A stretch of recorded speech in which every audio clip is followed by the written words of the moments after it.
Good morning all of you.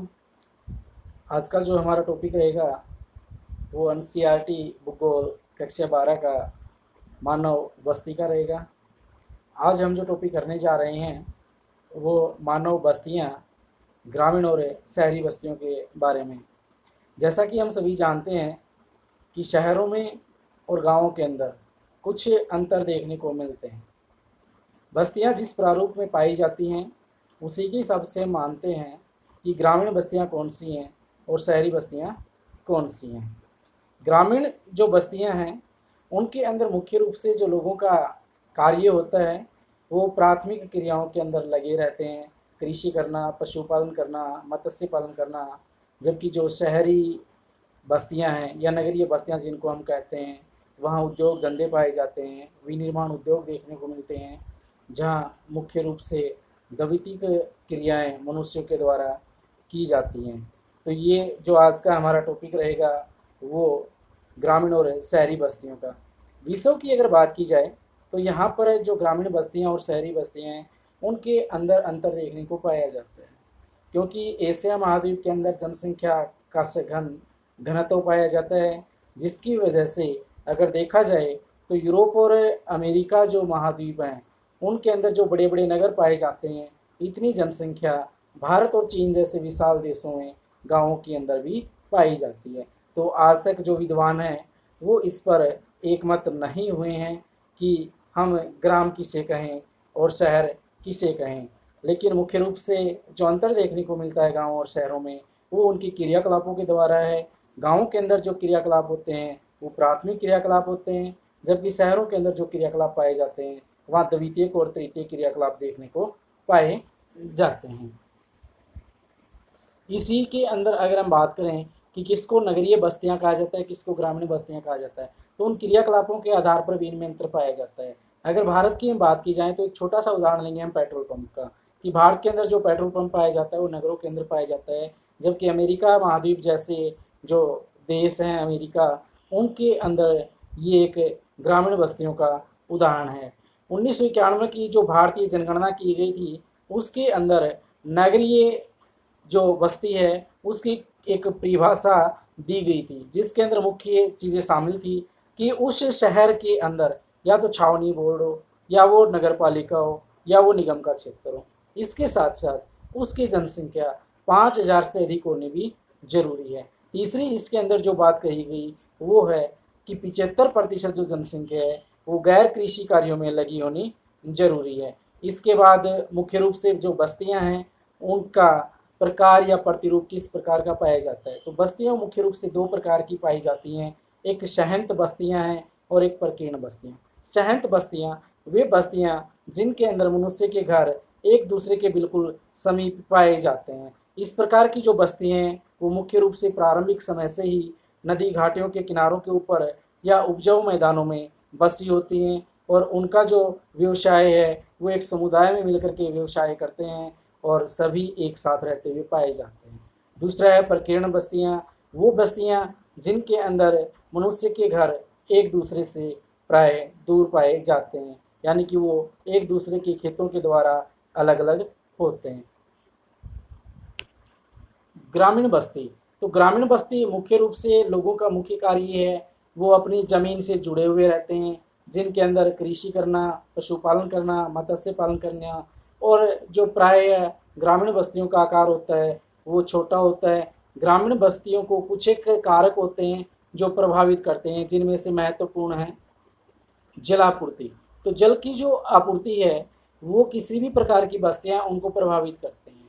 जैसे कि हम पीछे के अध्याय में भी कर चुके हैं कि जनसंख्या घनत्व ज़्यादा कहाँ पाया जाता है, तो उन्हीं क्षेत्रों में जहाँ पे जल की मात्रा अधिक पाई जाती है। मनुष्य ने पीने के लिए या फिर अपने पशुओं को पिलाने के लिए या फिर कृषि कार्य करने के लिए अपना जो निवास स्थान है वो मुख्य रूप से नदी घाटियों के किनारों के ऊपर बसाए हैं। मनुष्य को जीवित रहने के लिए जल की अत्यधिक आवश्यकता होती है। जहाँ पर जल सुलभ मात्रा में प्राप्त हो जाता है वहाँ कृषि जो ऐसे कार्य हैं वो आसानी से किए जा सकते हैं। अगला जो पॉइंट है वो है भूमि, कि मनुष्य अपना जो निवास स्थान बनाता है उसके लिए भूमि का चुनाव करता है। तो मुख्य रूप से मनुष्य वहाँ पर रहता है जहाँ पर उसको कृषि योग्य उपजाऊ भूमि मिलती है और पानी पर्याप्त मात्रा में उपलब्ध हो जाता है। वहीं अगर यूरोप महाद्वीप की बात की जाए तो वहाँ दलदली क्षेत्रों में जो बस्तियाँ हैं या नीचे के जो क्षेत्र हैं वहाँ पर जो बस्तियाँ हैं वो नहीं बसाई जाती हैं। दक्षिण पूर्वी एशिया के जो लोग हैं वो प्रारंभ से ही नदी घाटियों के किनारे और तटवर्ती मैदानों में अपनी बस्तियां बसाते हैं, क्योंकि वहाँ पीने के लिए भी पानी उपलब्ध हो जाता है और कृषि के लिए भी जो पानी है वो उपजाऊपन जो मिट्टी है उसके अंदर सिंचाई के कार्यों के द्वारा अच्छी प्रकार से काम में लिए जा सकते हैं। तीसरा जो कारक है वो उच्च भूमि, कि मनुष्य ने जो अपना स्थान है वो उच्च भूमियों के ऊपर बसाया है, क्योंकि भारत जैसे जो देश हैं वो मानसूनी वर्षा वाले देश हैं। यहाँ पर जब मानसूनी वर्षा होती है तो वो अत्यधिक तेज़ रूप लेकर के होती है और उस वजह से जो निचले स्थानों पर घर बसे होंगे उनके अंदर बाढ़ आने का भय बना रहता है। इसलिए जो बस्तियां हैं वो नदी बेसिन के निचले भाग की अपेक्षा तटबंधों के ऊपर यानी कि जो किनारे होते हैं उनके ऊपर बसाई जाती है, यानी कि वो हिस्से जहाँ पर बाढ़ का पानी नहीं पहुँचता, जो प्राय शुष्क होते हैं। उष्ण कटिबंधीय जो देश हैं वहाँ पर जो दलदली क्षेत्र है उनके निकट भी लोग अपने जो मकान बनाते हैं तो वो स्तंभों के ऊपर अपने मकान बनाते हैं, जिसमें कि दोनों चीज़ों से उनका बचाव हो जाता है। बाढ़ के दौरान उनके पास बाढ़ नहीं पहुंच पाती और कीड़े मकोड़ों से भी वो बच जाते हैं। चौथा जो कारक है वो है गृह निर्माण सामग्री।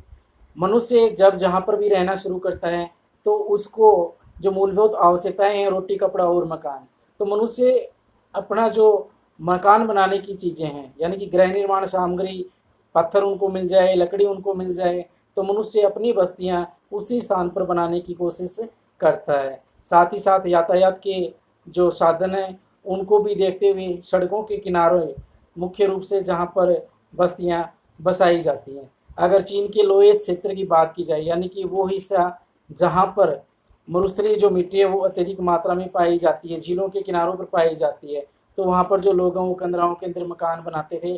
अगर अफ्रीका की बात की जाए तो लोग वहाँ पे कच्ची ईंटों के मकान बनाते थे। और वहीं हम बात करेंगे एस्किमो जनजाति की जो ग्रीनलैंड जैसे क्षेत्र में पाई जाती है, वो बर्फ़ के अपने मकान बनाते हैं जिनको इग्लू कहा जाता है।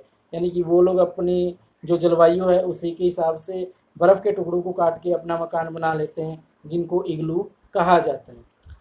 अगला जो पॉइंट है वो है सुरक्षा, कि मनुष्य अपनी सुरक्षा के लिए जो भी अपने मकान बसाता था, यानी कि राजनीतिक जो अस्थिरता है, युद्ध हो जाते हैं या पड़ोसी देशों के साथ जो उपद्रव का माहौल आ जाता है, उनसे बचने के लिए मनुष्य जो अपनी बस्ती हैं वो पहाड़ी क्षेत्रों में सुरक्षात्मक द्वीपों के ऊपर अपनी बस्तियां बसाते थे। नाइजीरिया में जो इंसेलबर्ग पाए जाते हैं यानी कि बालू की रेत के अंदर कुछ एक कठोर चट्टानें हैं उनके ऊपर अपने मकान बनाते हैं। भारत के अंदर भी अगर बात की जाएगी जितने भी दुर्ग या किले जो बनाए गए हैं वो मुख्य रूप से उन्हीं क्षेत्रों में बनाए गए हैं, यानी कि ऊंचे ऊंचे क्षेत्रों में जो सुरक्षा की दृष्टि से महत्वपूर्ण पाए जाते हैं। अगला जो पॉइंट है वो है ग्रामीण बस्तियों के प्रतिरूप, कि गाँवों के अंदर जो बस्तियाँ पाई जाती हैं वो किस प्रकार का प्रतिरूप लिए हुए हैं, यानी कि गाँव की जो बस्ती है उसकी जो आकृति है वो किसी ना किसी ऐसे तत्वों से मिलती हुई पाई जाती है जिसके आधार पर हम उनका नामांकन कर सकते। ग्रामीण जो बस्तियां हैं इनको 3 प्रकार से बांटा गया है विन्यास के आधार पर। इसमें मुख्य जो प्रकार हैं वो मैदानी हैं या पठारी गांव हैं या फिर तटीय ग्राम हैं। इस प्रकार की जो बस्तियां उन्हें विन्यास के आधार पर किया गया है।